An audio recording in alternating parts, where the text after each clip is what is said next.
currently set for Latah County. The defense is pushing for somewhere bigger, like Canyon County or Ada County, where Boise is located. They're even considering Bannock County, the home of Pocatello, to get away from what the defense has described as a mob mentality in Moscow.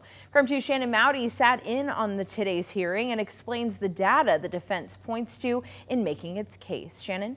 Well, the defense team has been collecting and analyzing data and news coverage since early 2023 and says it proves a fair and impartial jury cannot be found in Latah County.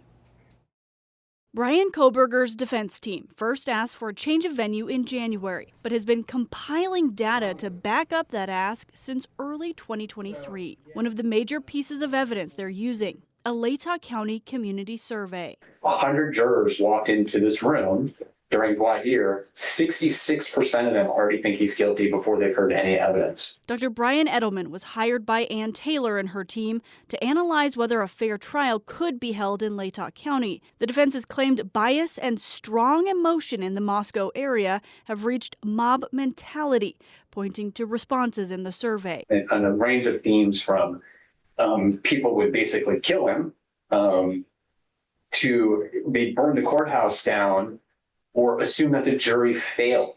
The prosecution has argued the survey was inadequate or comprehensive enough, as it hasn't been reported how many people declined to take it. The defense pointed to strong media saturation in Latah County, which makes up less than 3% of the state's population. They're looking to move to Ada County, where about a quarter of Idaho's residents live. If you have a certain number of stories divided by the population, the number of stories a person can see is fewer if the population is larger. Social psychology expert Amani El Alaili says people may have made strong prejudgments based on hearing snippets of stories. From the media, people may take bits and pieces, and that starts to create a level of knowledge or human bias.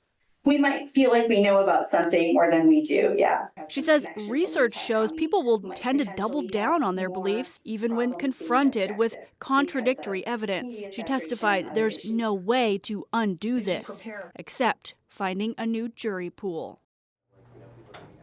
Judge John Judge said he's got some work to do in making what he called the most difficult decision of his career, and he gave no estimate on when he'll issue a ruling on moving the trial. Shannon Mowdy, KREM 2 News.